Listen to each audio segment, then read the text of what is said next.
goron bang chanja nini om khangle phiya kcharo ke benja nini nakhrai tong le athu kiri hachung saja nini o shagdukle phiya kcharo ke benja nini miri komule kerong raida angkhnaya nung pui tuk lai de tong khlaya olang mashimia mol brum brum nino nung le ani bagai shimino nung le ani bagai shimino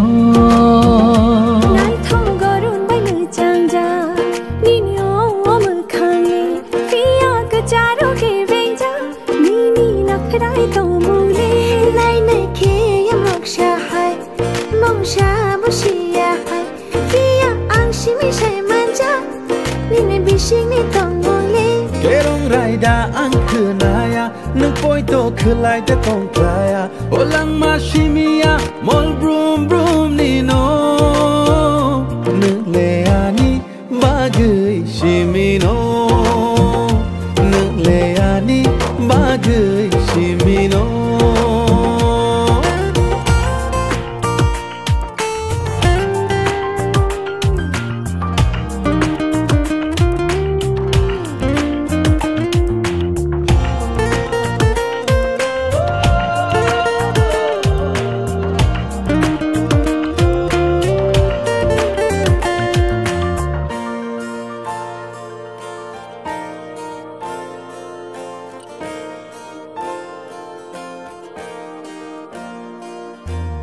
Mashira chania prihai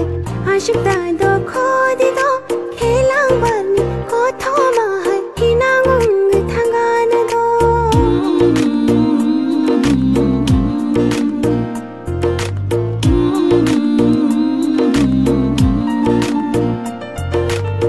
thang ham jak ma tong fano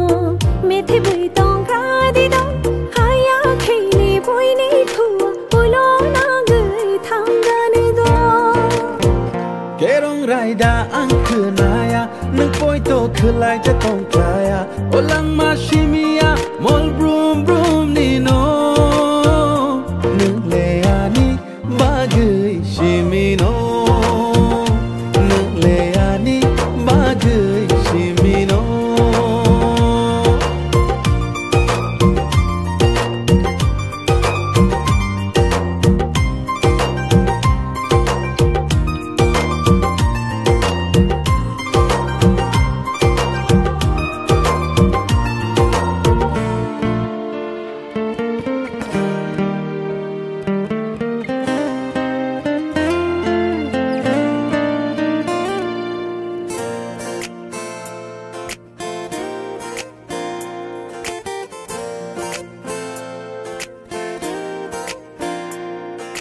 Sherek shereke halong manjoma kunui ni bishing ki yok rotom drop shikho chini shmaile te shayar ragrat Sherek shereke halong manjoma kunui ni bishing ki yok rotom drop shikho chini shmaile te shayar ragrat o khasherem tandi anokha bedogrishidi Shalshaya shalshale uishai manui khangana ajora tamo kleinaina ajora no awan shuya tamano ya shai mania fiala mashimia mol brum brum nino nenle ani bagai shimino nenle ani bagai shimino nai thogoron banu chanja nini om khangle phiya kcharo ke benja nini nakhrai to mule athu kiri hachung saja Nini o shadogle Via kacharo ke benjak Nini mirik tomune Kerong raida angkenaya Nampoi to kelai dia tong klaya Olang masinia Mol brum brum nino Nungle ani Nungle ani Nungle ani Bagai shimino Nungle ani Bagai shimino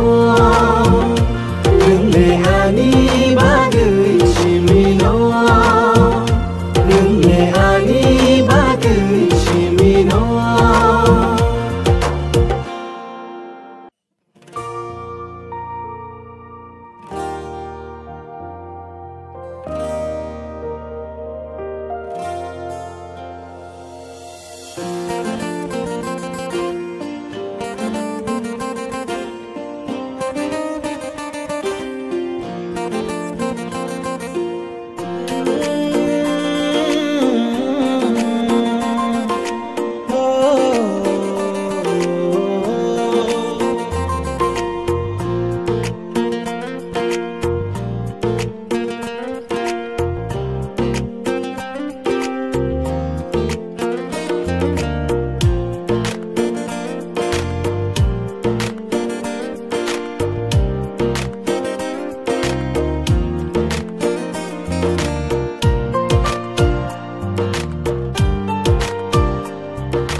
Woo!